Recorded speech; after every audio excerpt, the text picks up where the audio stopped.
La vuelta al mundo en Vespa en 79 días es el título del documental dirigido por Raúl Fernández Rincón, que se presentó en el Salón de Honores del Ayuntamiento de Alcázar de San Juan.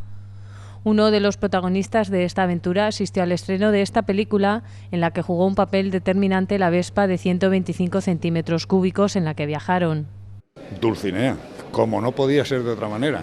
Nosotros fuimos como manchegos, éramos los dos de Albacete y llevábamos un poco pues el espíritu del Hombre de la Mancha. El alcazareño Raúl Fernández, director de documentales, conoció esta historia a través de un amigo y de la reedición en el año 2006 del libro que publicó la editorial Doncel después del viaje. Contar esta historia ha sido el resultado de un proceso de varios años. Y la verdad es que me leí el libro y dije, esto aquí promete algo. Nos pusimos en contacto con Antonio rápidamente, respondió positivamente a esto y bueno, pues se hizo el documental y hemos tardado mucho en hacerlo porque bueno, había otras expectativas, pero bueno, en cualquier caso, ya Antonio ya casi es como alguien de mi familia, ¿no?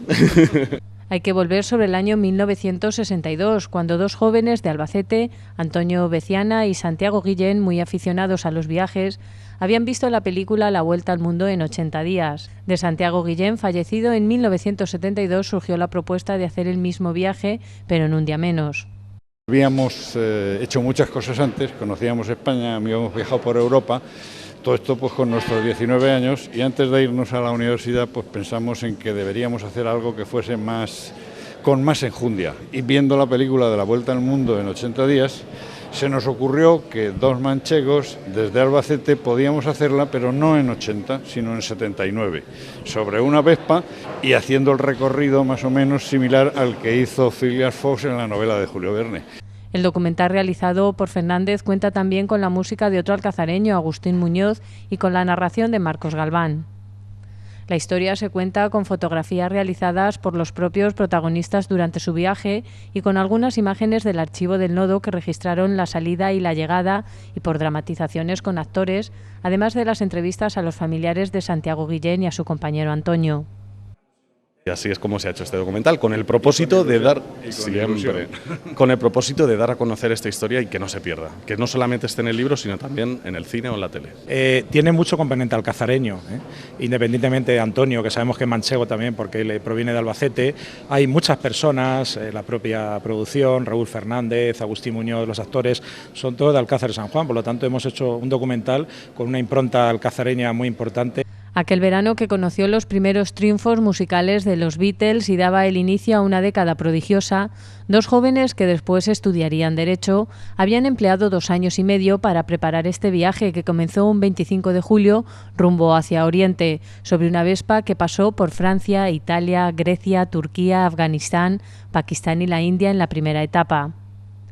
Emulando el recorrido de los protagonistas de Julio Verne, el viaje siguió por Calcuta, Kuala Lumpur, Singapur, Hong Kong, Tokio, Hawái, San Francisco, para cruzar todos los Estados Unidos hasta Nueva York, de allí hasta Londres en avión, atravesar Inglaterra, cruzar el canal, llegar a París y desde allí a Madrid.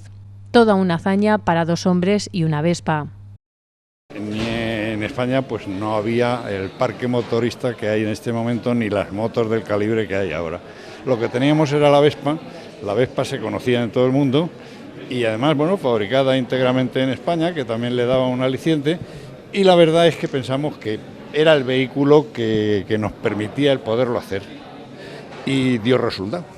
En un viaje así se viven también momentos difíciles como el que les ocurrió a los protagonistas de este documental en un desierto de Afganistán. En el desierto de Farah, muy cerca de Kandahar, en Afganistán. Se nos rompió el cárter de la moto y bueno, con esfuerzo, imaginación y la ayuda de los americanos que estaban haciendo una carretera, nos permitió el hacer una chapuza que duró hasta Madrid. Es una anécdota dentro de un viaje que, según cuenta su protagonista superviviente, no representó un problema de costes una vez iniciado, porque se realizaron acuerdos y gestiones para sufragar gastos como los pasajes de avión que fueron necesarios. Como dato orientativo debe tenerse en cuenta que la gasolina de la Vespa costaba 15.000 pesetas en total y que la mayor parte del viaje se financiaba con un anticipo de la editorial por el libro y por las reseñas para los periódicos y agencias de noticias que los motoristas iban realizando por los lugares que visitaban en un periplo donde importaban más las emociones que los gastos. El momento posiblemente desde el punto de vista sentimental más fuerte fue en Roma, en la Plaza de San Pedro, en el Obelisco, a las 5 de la mañana, Santiago y yo y la moto. Y entonces nos miramos el uno a otro y nos dimos, bueno, ¿en qué follón nos hemos metido? Nos dimos un abrazo y dice, Dios nos echará una mano. Y nos la echó.